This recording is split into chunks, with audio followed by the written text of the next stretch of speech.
clore l'histoire des lois de Kepler, l'exercice 28, page 180. Donc on s'intéresse ici à la comète de Halley.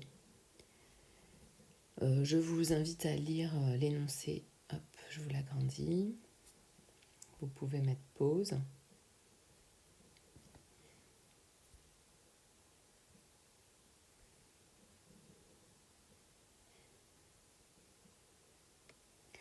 Donc première question, en quoi la comète de Halley est un succès pour la mécanique newtonienne? Donc en s'inspirant de l'observation qu'ils avaient faite de l'attraction de Jupiter et de Saturne autour du Soleil, ils se sont dit que cette comète, donc c'était qui? C'était Lalande et Clairaut, qui se sont dit que la comète devrait réapparaître à période régulière, donc suite aux observations 1531, 1607, 1682. Ils ont prédit le retour en avril 1759, et ils ont bien observé son apparition d'après la prédiction qui a été faite. Donc c'est surtout ça le succès, hein. Donc prédiction qui a été validée suite aux observations faites par Newton. Ensuite, question 2, énoncer les 3 lois de Kepler. Donc première loi de Kepler, c'est celle des orbites. Donc ici, on s'intéresse à qui? C'est la comète de Halley qui tourne autour du Soleil. Donc on va carrément appliquer la loi de Kepler à cette situation. Donc la comète de Halley, avec un H, a une trajectoire elliptique dont le Soleil est un des foyers. Donc je vais par exemple mettre le foyer là. Évidemment, ce n'est pas du tout à l'échelle. Et donc, ça c'est simplement la première loi de Kepler. Deuxième loi de Kepler, c'est la loi des airs. Donc là, ça concerne l'air balayé par le segment SH pendant un intervalle delta-t, est toujours la même. Donc ici, par exemple, si l'intervalle de temps est delta-t à cet endroit proche du périgée, on aura un intervalle de temps identique qui correspondra à une aire identique, qui voudra dire que en fait, Halley se déplacera beaucoup plus vite quand il sera proche du Soleil que quand il sera éloigné du Soleil, puisque pendant le même intervalle de temps, il faut qu'il parcourt une distance beaucoup plus longue pour que l'aire représentée en rouge à droite fasse la même valeur que celle représentée à gauche. Ensuite, la troisième loi de Kepler,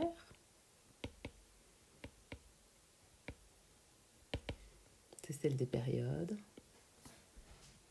Donc ça concerne les périodes et ça dit que la période de rotation de Halley autour du Soleil divisée par A, le demi-grand axe de l'ellipse, est une constante qui dépend uniquement de la masse du Soleil, de l'intensité de la constante gravitationnelle. Et donc, c'est une constante pour tous les astres qui gravitent autour du Soleil.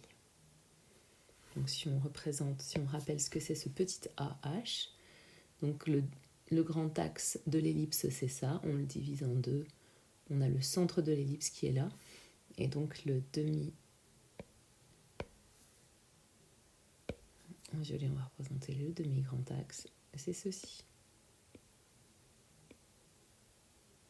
Concernant Halley.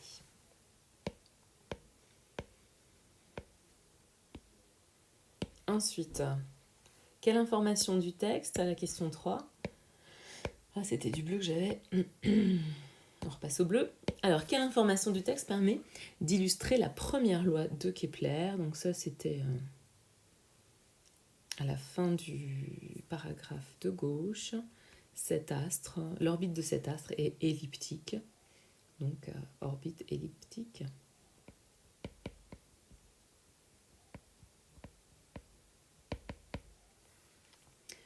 Ensuite, 4A, c'est pas le bon bleu, j'ai l'impression. Quelle est la période de révolution de cette comète? Donc là, il faut se servir des informations déterminées. Donc on a par exemple Mars 1759.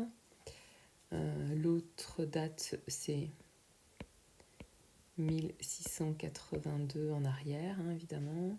Là, on n'a pas de mois, donc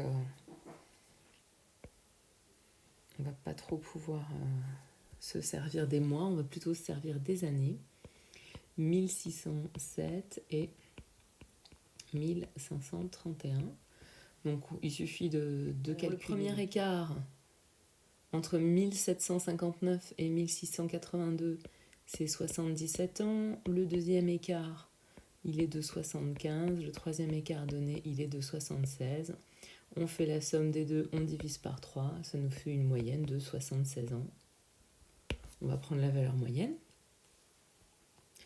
Ensuite, petit b, montrer que les informations de l'énoncé sont en accord avec la troisième loi de Kepler. Donc, qu'est-ce qu'on a? On a la période au carré, qu'on va pouvoir diviser par le demi-grand axe, qui vaut donc AH au cube. Et donc, on va pouvoir le comparer à la valeur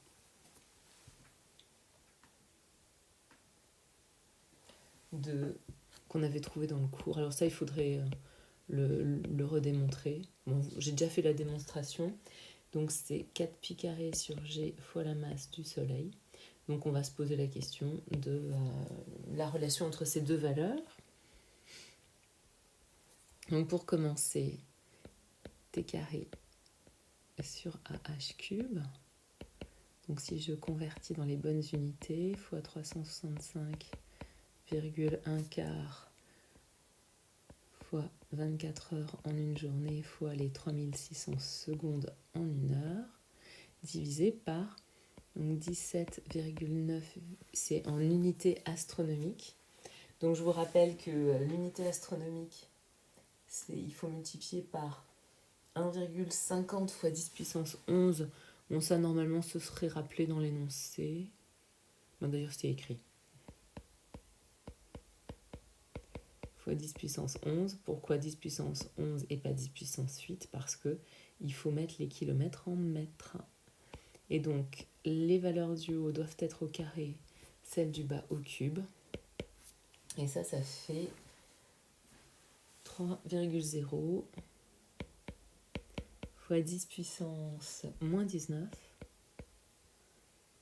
Donc là, des secondes au carré en haut sur des mètres au cube en bas. Et on compare avec 4 pi carré sur GMS.